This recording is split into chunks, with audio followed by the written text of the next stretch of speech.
जय माता दी। जय मां कामाख्या, मां भगवती जगत जननी, आद्यशक्ति भवानी, आह्लादिनी शक्ति, कष्ट निवारिणी, दुख निवारिणी, महिषासुर मर्दनी, चंडमुंड नाशिनी, सिंह वाहिनी, क्लेश नाशिनी, पाप नाशिनी, दुरितापहारिणी, शत्रु संग विदारिणी, आप सभी को सुखी रखे, स्वस्थ रखे, प्रसन्न रखे, सुख दे, समृद्धि दे, शांति दे, यश दे, कीर्ति दे और मान सम्मान दे। ओम श्रीमन महागणाधिपते नमः। ओम उमा महेश्वराभ्यो नमः। ओम शची पुरंदराभ्यो नमः। ओम वाणी हिरण्यगर्भाभ्यो नमः। ओम लक्ष्मी नारायणाभ्यो नमः। ओम कुल देवताभ्यो नमः। ओम इष्ट देवताभ्यो नमः। ओम ग्राम देवताभ्यो नमः। ओम स्थान देवताभ्यो नमः। ओम स्थापित देवताभ्यो नमः। ओम सर्वेभ्यो देवेभ्यो नमः। ओम सर्वेभ्यो तीर्थेभ्यो नमः। ओम सर्वेभ्यो ब्राह्मणेभ्यो नमः। ओम सर्वेभ्यो ऋषिभ्यो नमः। ओम सर्वेभ्यो सिद्धाय नमः। ओम नवग्रह देवताभ्यो नमः। ओम वास्तु देवताभ्यो नमः। ओम गुरुभ्यो नमः। ओम मातपितृ कमलेभ्यो नमः। ओम सर्वेभ्यो पितरेभ्यो नमः। ओम चतुष्षष्टि योगिनी देवेभ्यो नमः। ओम षोडश मातृका देवेभ्यो नमः। ओम सप्तघत मातृका देवेभ्यो नमः। ओम सप्त सागरेभ्यो नमः। ओम सप्त ऋषिभ्यो नमः। ओम सप्त नदीभ्यो नमः। ओम छम क्षेत्रपालाय नमः। ओम बम भैरवाय नमः। ओम क्रीम कालिकाय नमः। ओम हम हनुमते नमः। ओम क्लीम कृष्णाय नमः। ओम नमो भगवते वासुदेवाय। ओम नमो नारायणाय। देवराधा ट्रस्ट सत्यवाणी चैनल। यदि कोई मनुष्य जप करता है काली जी के या दुर्गा जी के या भैरव जी के या हनुमान जी के, जो कि ये शक्तियां हैं, काली जी भी एक शक्ति का रूप है, दुर्गा को भी शक्ति बोला जाता है, हनुमान जी को भी शक्तिवान बोलते हैं, और भैरव जी तो है ही हैं जो काली जी के काम करते हैं। तो यदि आप इन चारों शक्तियों में से किसी भी एक के या दो के या तीन के या चार के किसी के भी बीज मंत्रों का जप करते हो, जैसे हनुमान जी का मंत्र ले लेते उदाहरण के लिए, तो ओम होम हस प्रेम खप्रेम हस्त्रोम हस कप्रेम हसोम ओम, ये वाले मंत्र को यदि आप जप करोगे तो निश्चित तौर से आपका शरीर में ऊर्जा उत्पन्न होगी, और आपके शरीर यदि इस ऊर्जा को उत्पन्न करने लायक नहीं है, यानी ऊर्जा को सहन करने लायक नहीं है, तो आपका सिर दर्द होने लगेगा, शरीर दर्द होने लगेगा और आपको तकलीफ होने लग जाएगी, क्योंकि आपने पहले कभी ऐसी ऊर्जा को स्वीकार ही नहीं किया।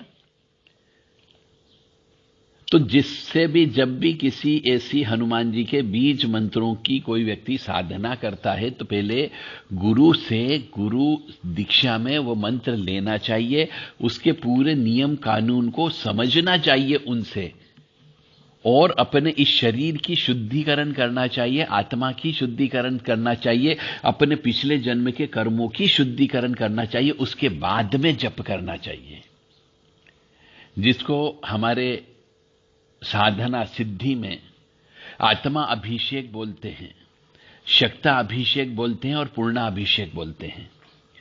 ये तीन प्रक्रिया होती है।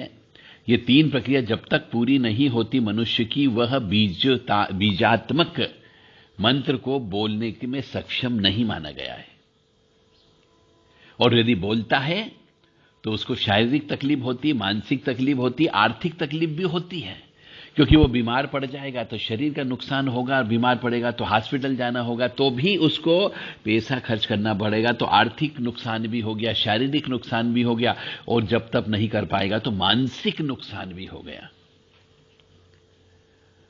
तो हनुमान जी का जो बीज मंत्र है, ओम होम हस प्रेम खप्रेम हस्त्रोम हस कप्रेम हसोम ओम, या फिर ओम राम ह्रीम रूम रेम रोम रम रह, ये भी हनुमान जी का मंत्र है, ये बीज मंत्र है। इन बीज मंत्रों की दीक्षा ली जाती है, और इन मंत्रों का पहले अर्थ समझा जाता है कि ये मंत्र जो हमें दिए गए हैं गुरु ने क्यों दिए, बीज मंत्र की ही तपस्या करने का क्यों बोला गया, और इन मंत्रों का अर्थ क्या है, और इससे हमें क्या प्राप्त होगा और कौन सी ऊर्जा प्राप्त होगी।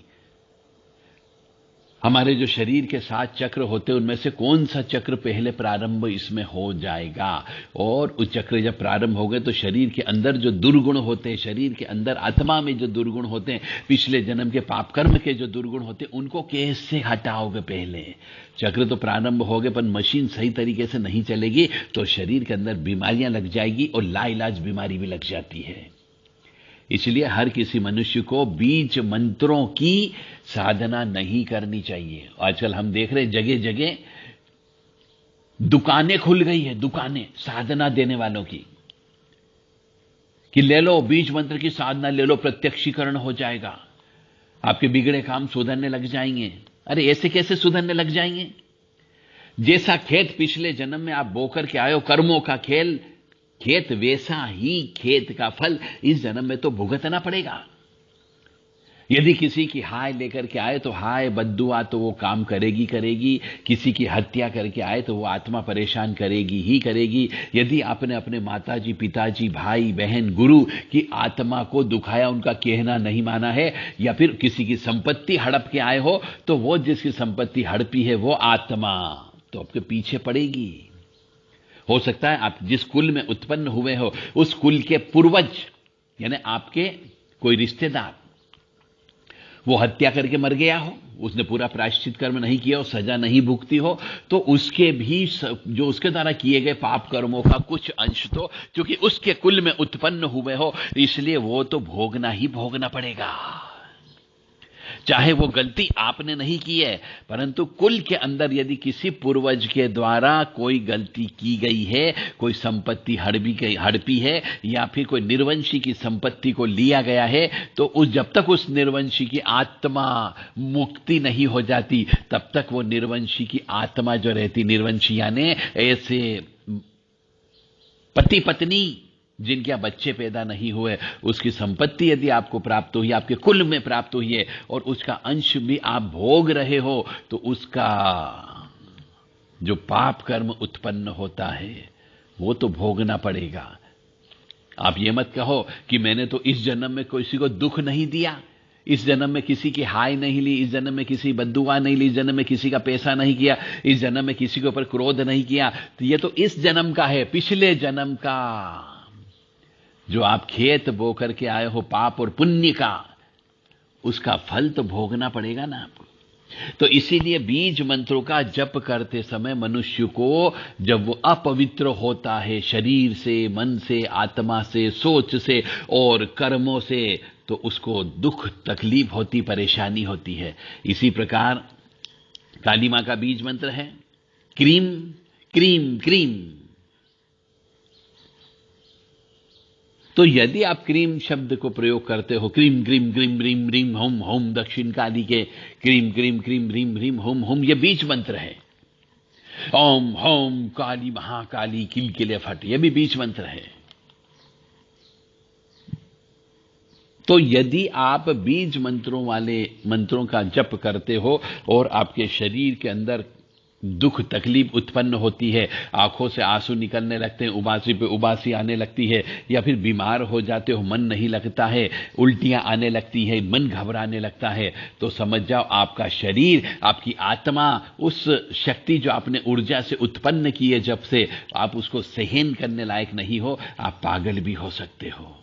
तो बीज मंत्रों का जब भी प्रयोग करें अपने जीवन में, गुरु से सानिध्य में रह करके, गुरु से पूर्ण रूप से दीक्षा लेने के बाद में उसके बारे में अपने मन को, आत्मा को, शरीर को, कर्मों को शुद्ध करके ही बीज मंत्रों का जप करना चाहिए। इसी प्रकार से भैरव जी का मंत्र होता है ओम हम शम नम गम भम सम खम महाकाल भैरवाय नमः। इसके अंदर जो पावर है, उस पावर में 6-7 प्रकार की पावर इसके साथ जुड़ी हुई होती है, तो इनको आप यदि सहन नहीं कर पाए तो आप पागल हो जाते हो। ओम ह्रीम दुम दुर्गाय नमः, ये दुर्गा जी का मंत्र है। यदि इस बीज मंत्र की भी आप करते हो तो दुर्गा जी पूर्ण रूप से सात्विक है, आपको लहसुन भी नहीं खाना है, प्याज भी नहीं खाना है, मांस मदिरा पराई स्त्री से दूर रहना है, और घर के अंदर यदि स्त्री मासिक धर्म से होती है तो उस मासिक धर्म की अवस्था में उस स्त्री से कोई भी काम नहीं कराना है 3-4 दिन तक।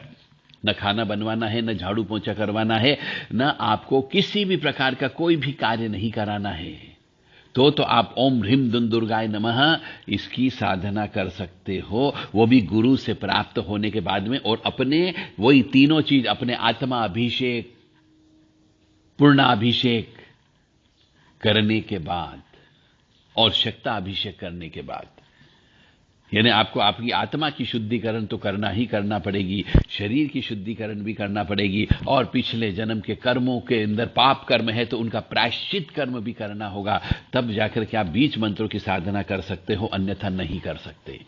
और करोगे तो निश्चित तौर से आपको कष्ट की प्राप्ति होगी। फिर आप कहोगे कि हे मां, हे हनुमान जी, मैंने तो कोई भी पाप कर्म नहीं किया, किसी की मैंने हाय बद्दुआ नहीं ली, किसी को कोई तकलीफ नहीं दी, फिर भी आप मुझे कष्ट क्यों दे रही हो? मैं तो आपकी सेवा कर रही हूं।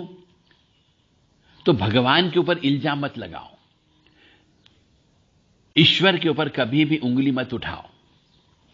आप सेवा कर रहे हो, आप उनके जप तप कर रहे हो, तो इसका मतलब कोई एहसान नहीं कर रहे हो। उन्होंने थोड़ी आपको बोला था कि तू मेरा नाम ले, आप अपनी मर्जी से उनका नाम लेते हो। आप उनको अपने पास बुलाने के लिए अपना उनका नाम लेते हो। तो यदि अपने पास बुलाना चाहते हो तो चूंकि वो पवित्र शक्ति है, वह ऊर्जा है, वैसी ऊर्जा आपके शरीर में नहीं है, तो आप उस ऊर्जा को सहन नहीं कर पाओगे और बीमार पड़ जाओगे। इसलिए बीज मंत्रों की साधना नहीं करना चाहिए। इसी प्रकार से बीजात्मक दुर्गा सप्तशती का पाठ बहुत से मनुष्य करते हैं, जिनने बीजात्मक दुर्गा सप्तशती की दीक्षा ली हुई है। किताब से भी लोग बाग बीजात्मक दुर्गा सप्तशती का पाठ करने लगे हैं आजकल, क्योंकि वैदिक जो सप्तशती होती है उसका पाठ करने में बहुत समय लगता है। और चूंकि आजकल मनुष्यों के पास में ईश्वर के लिए समय नहीं है, बाकी खाना खाने के लिए समय है, ठहाके लगाने के लिए समय है, घूमने फिरने के लिए समय है, परंतु मंदिर जाने और भगवान का नाम लेने के लिए समय नहीं है। इसलिए उन्होंने शॉर्टकट तरीका निकाल दिया कि हम बीजात्मक दुर्गा सप्तशती का पाठ करेंगे। तो बीजात्मक दुर्गा सप्तशती का पाठ करते हो, यदि आप वह काली मां के लिए करते हो, तो आपको नींबू की बलि देना अवश्य अनिवार्य होता है और जायफल की बलि देना अवश्य अनिवार्य होता है, बीजात्मक दुर्गा सप्तशती का पाठ करते हो तो। और यदि ये नहीं दोगे तो निश्चित तौर से जो भी बीजात्मक दुर्गा सप्तशती का पाठ करता है उसके यहां पे कष्ट की प्राप्ति अवश्य होगी। सबसे पहले उसे सजा मिलती है उसकी बीमार होने की, क्योंकि शक्तियां सबसे पहले मनुष्य को बीमार करती कि तुम मेरा पाठ नहीं कर सकते। उसे इतना अस्वस्थ कर देते हैं कि वह पाठ करने लायक नहीं बचता है, उसका दिमाग खराब कर देते हैं। जय माता दी, जय मां कामाख्या। मुझे उम्मीद है कि आपको शायद अब समझ में आया होगा, यदि कोई मनुष्य पाठ कर रहा है, जप तप कर रहा है, तो वो बीमार क्यों पड़ जाता है। तो पहले अपनी आत्मा का शुद्धिकरण करें, आत्मा अभिषेक करें, और एक नहीं अनेक बार करें, पूर्णाभिषेक करें, शक्ता अभिषेक करें। उसके बाद में ही इस साधना में प्रवृत्त होना चाहिए, तो आपको वह साधना सफल हो सकती है, अन्यथा नहीं हो सकती। जय माता दी, जय मां कामाख्या। कामाख्ये वरदे देवी नीलपर्तवासिनी तम देवी जगत माता योनि मुद्रे नमस्तुते। कामाख्ये काम संपन्ने कामेश्वरी हर प्रिये कामनाम देहि में नित्यम कामेश्वरी नमस्तुते। कामदे काम रूपस्ते सुभगे सुरसेविते करोमि दर्शन देव्यम सर कामार सिद्धयेत। ओम महेशानी महामाये चामुंडे मुंडमालिनी आयु आरोग्य ऐश्वर्य देहि में देवी परमेश्वरी। ओम जयंती मंगला काली भद्रकाली कपालिनी दुर्गा क्षमा शिवा धात्री स्वाहा सदा नमोस्तुते। ओम सर्वमंगल मांगल्ये शिवे सर्वा साधिके शरण्ये त्र्यंबके गौरी नारायणी नमस्तुते। दुर्गति नाशिनी दुर्गा जय जय, काल विनाशिनी काली जय जय, उमा रमा ब्रह्माणी जय जय, सीता राधा रुक्मणी जय जय, महालक्ष्मी नमस्तुभ्यं नमस्तुभ्यं सुरेश्वरी, हरिप्रिये नमस्तुभ्यं नमस्तुभ्यं दयानिधि, काली काली महाकाली काली के पापनाशिनी, खड्गहस्ते मुंडहस्ते काली काली नमस्तुते। काली काली महाकाली काली के परमेश्वरी, सर्वानंदकरी देवी नारायणी नमस्तुते। नीरहार हार धनसार सुधाकरंभा कल्याणं दाकनकचम्पकदाम्बूषाम् उत्तुङ्गबिन्दुकुचकुम्भमनोहराङ्गी वाणी नमामि मनसा वत्सा विभूते। ॐ ऐं सरस्वत्यै नमः। ॐ ह्रीं दुन्दुर्गाय नमः।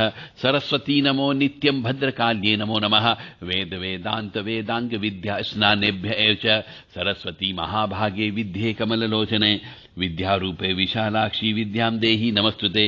ॐ ऐं ह्रीं श्रीं क्लीं वाग्वादिनी सरस्वती मम जिह्वाग्रे वद वद क्लीं श्रीं ह्रीं ग्रैं ॐ या जल जल प्रज्वल अग्निरूपाय ॐ हौं ह्रीं श्रीं ज्वाला देवी नमो नमः। देवी प्रपन्नताति हरे प्रसीद प्रसीद मातुर्गजोखिलस्य प्रसीद विश्वेश्वरी पाहि विश्वन्तमीश्वरी देवी चराचरस्य योनि मात्र शरीराय कुञ्जवासिनी कामदा रजस्वला महातेजा कामाक्षी ध्यायतां सदा कामप्रिया कामरता कामा काम स्वरूपिणी कामिनी कामिनी काम्या कामुका कामचारिणी कामाख्या काम बीज स्थिता कामपीठ निवासिनी कामदा कामहा काली कपाली करालिका।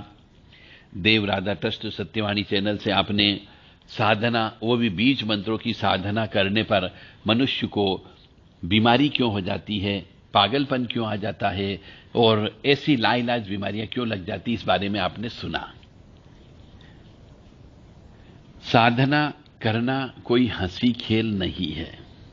इसमें मनुष्य को भूखा भी रहना पड़ता है, प्यासा भी रहना पड़ता है, तीर्थ स्थान पर स्नान भी करना पड़ता है और तीर्थ स्थान पे जाकर के साधना भी करना होती है, हवन भी करना होता है, पूजन भी करना होता है। क्योंकि बिना हवन पूजन किए साधना में सफलता नहीं मिलती है। दान भी करना पड़ता है, जप भी करना पड़ता है, तप भी करना पड़ता है और वस्त्रों का दान देना होता है, धातु का दान देना होता है, स्वर्ण दान देना होता है, चांदी का दान देना होता है, भूमि का दान देना होता है, गो दान देना होता है, 5 प्रकार के धातु का दान देना होता है, 7 प्रकार के अनाज का दान देना होता है। ये सब दान यदि आप करोगे तो जो आपने साधना की है वह साधना पूर्ण रूप से फलदायी होती है। तभी आप किसी शक्ति से, अपनी अंतरात्मा से बातचीत कर सकते हो। जय माता दी, जय मां कामाख्या।